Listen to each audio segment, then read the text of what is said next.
Hello po guys. So, may new parcel po ako.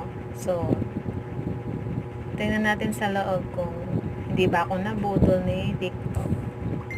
So, ang ganda naman ng TikTok shop guys. Kasi, mura pa, tsaka good yung quality. Or ano pa bang tawag doon. Basta mga product nila, basta magugustuhan mo talaga guys. Barato pa. Tapos tama pa ang imong i-order nila. Iabot sa imo sakto ra. Kung what you see, what you get. You know.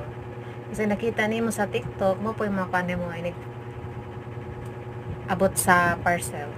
So, sobrang ganda guys. Nagustuhan ko talaga.